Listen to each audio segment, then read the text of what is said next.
talent, ni Vic Gurong Maway kang kabalon no, nga is also a musician. Gusto ko lang i-share sa inyo kay para nga hindi man tamang gaya no. Ang past few weeks nga rin lang kami ni Vic Phil, kami gambalanay, kaya nagka-concert ko sa iya Timo. No? Mga 1 week pa lang po hindi sa kahambal. Nagpangalan sa bulig sa amigo ng na doktor man sa Manila na best friend ko na abino kadugay naging doktor na kilala ginamon. So, paano siya mabulong no kay kaniwang kay kita kay kaniwang siya to. So advice na siya nga dapat minom kagatas nga raw milk no.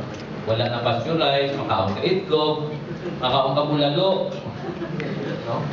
Ang tanan na wala ginahambal sa mga doktor ng iban, baliskad yung ginahambal ni Doktor Navarro. No? So, one time daw, na-concern ko sa nangyari, nanawag siya, nag-text niya.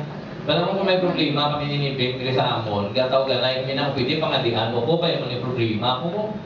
No? Ang iya ginambal nga, ang iya nga lang sa iya lang, nagtako. So, ka-concern, inangat gabi ito, sabihin ko kung makabuli ko na nagtulungan sa namon to sa iya gata, so istoryahanay, kami ito naman din kami. Ang unang pisyo namon ni Vic, no? Amon nga life, ang amon, especially ako, sa ako married life, nagpasok kay tungkol kay Vic, no? Bilbil lang na siya kang, ba't hindi lang pasensya, hilang, amugin na, nakadamog na siya mga counsel niya, no? So, yung past few weeks,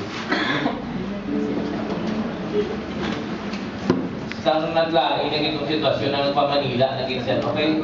Alam mo si Vic, kay puson man yung mo, ay man nasugit, kung namagitlan ka ba't dyan, yeah? Hindi you cannot see it, no? Sorry that I have to talk in the dialect so that the rest of the pack can understand, no? Vic doesn't tell everybody nga, muli kinabadya ko man, he's just talking to friends who he thinks that, you know, are close and nearby, no?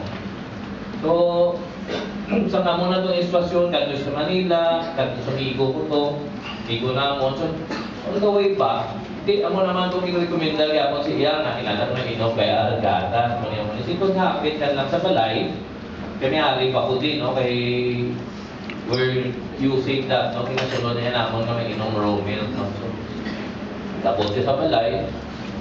Kung makita nyo si Vic, no, kita sa basketball nyo na, kasi nila na yung ka-smile. Kung hindi siya yung ka-smile, kag hindi mo makita na may ginabadyag sa gali, no? Hindi nilang ka-smile, wala din siya bugal na tao, no? Kapudlay na explicar kung anong wala siyang kasi na daw, wala yung hangin, wala, simple kahit na tao, wala. Wala si Vic, no? Sa katong gabi nga last week, like the week before this Saturday sa paka-Sunday, nakari na siya din nag-text sa akin na nalipay siya. Kay si Christopher, kaga mga amigo ya, nag-excursion sa Sipalay, doon tayo lang sila nalumos. No? Nalipay siya nga ginbuligan sila sa Ginoo nga way sila maano. No, ang iya ginahambal na nalipay gid ko sa buong adlaw, hindi nga adlaw, that was like a Monday. Na ginbuligan sa kabataan namon, ginbuligan sa Ginoo way sila maano, no? What a joy, makita mo gid kay Vic. Wala siya nga way isa gambal ka at chapter sa. Way isa gambal para sa makakit siya kung anong sitwasyon niya to. Ano ba? He was concerned about Tupper and of course his classmates, and he was so thankful to God na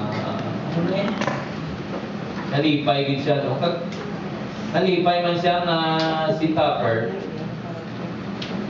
Amo lang yung edad ni Tupper, 15 pa lang. Kung katamo na siya nahambal ni Tupper, bala nga nag-absorb na yung binabato na ni Tupper. Bala mo mga teenager, isa dumdum nila daw sila lang kabalo mo. No? Hindi lang mamati sa ginikanan nila, kaya bila mas alam ba na sa aton, no? O, kita mo mga nanay, okay. But, ang inasiling ko, kasi Vic, nalipay siya na si Tupper nung naglain, ha? Ginagawa na si Mana, nalipay siya na Si Tupper, kung gabi, ginahakot si daddy yan. Kamu, ginahakot si daddy nyo, si mami nyo, everyday. Yes ko no? Wala ko no.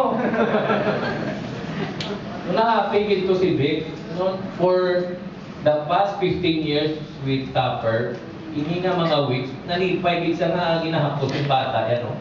Ginahapos siya si mami niya, no?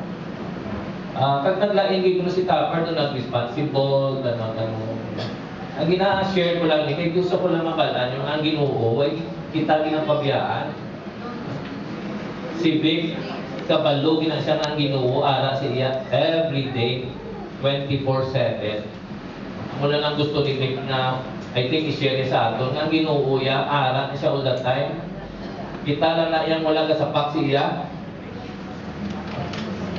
Amo nang ginahambal yan, importante kay sila ngayon. Ang mga opportunities sa ang mga classmate ko kay Wayne sila day, anyway, i-share ko lang si Ila Buwas. Gusto ko kita ni mabala nila kung ano bla ka personal ang Ginoo sa akong life. Ang akong life yung Ginoo perme, no? That's why na biskin ano ka problema maatubang yan. Pag we saw his life, kami kadamo sing himlo ni Vic na hindi ko na din masugid, no? But he was a really good father, a great husband, very, very patient, very, very humble. No? And ang last na mo ni Emilay na duwa ay may kapamangkot pag judgment and all that.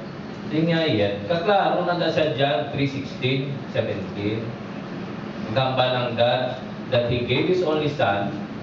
God so loved the world that He gave His only Son. Kasahon ko na lang kay para that whoever believes in Him shall not. I read this verse kay amo ning ulihian ng email sa akon eh.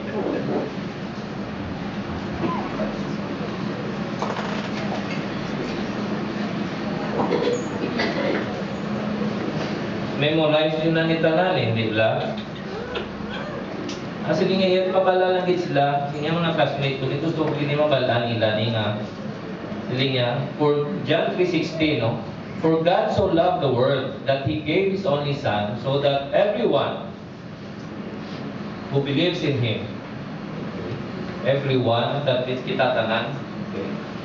Tanan tagapati kay Jesus Christ, no? Yes? Yes. Amo nang hinambal ya, sining niya, i-share lang gid sila ang good news, no? Kay ang kalibutan subong puro na lang malain na news, no? So kalapit na ginang malain dito sa aton, no? Kipyas-kipyasan lang ta, no? May sindong, may earthquake, may tanan lang, no? For God so loved the world that so that everyone who believes in Him will not perish but have eternal life. Okay? Ang eternal life siling niya yan, regalo na yan sa Ginoo, hindi mo na yan maubrahan. No? Ginhatag na sa Ginoo, grasya na sa Ginoo. Yan ang kalipat sila, sinya sa John 17, basahon mo ginaiyan. Sa 17 siling niya, God did not send His Son into the world to condemn it, but to save it. Okay?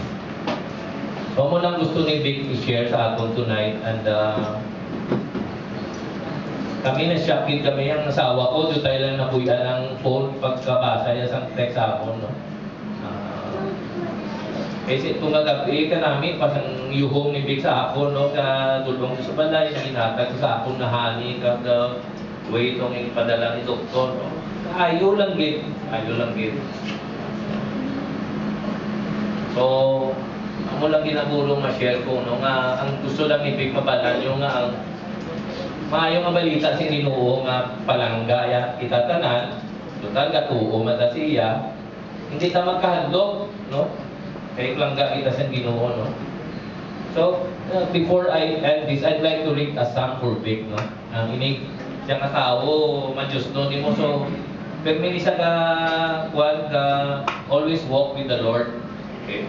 And I'd like to read Psalm 16, no? Verses 8 to 11.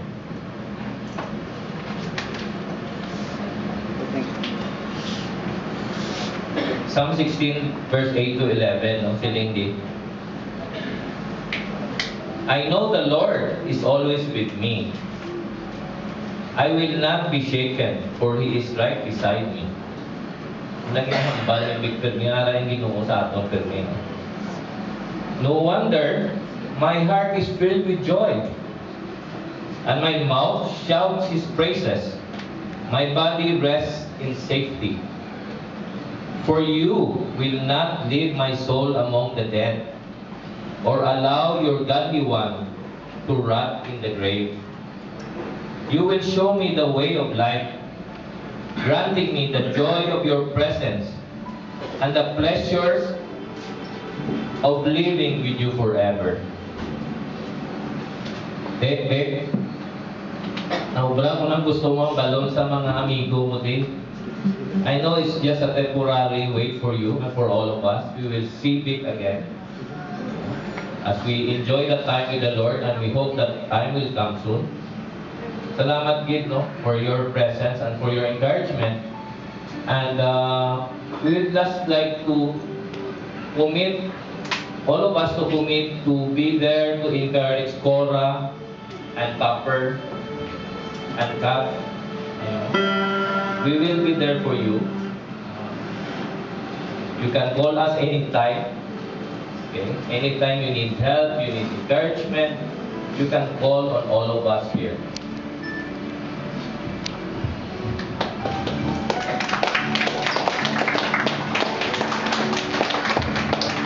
Thank you, Brother Boy. Isa pa ka-favorite man na gina ni Vic. Siling siya tell me sa Romans, na while we were still sinners, Christ died.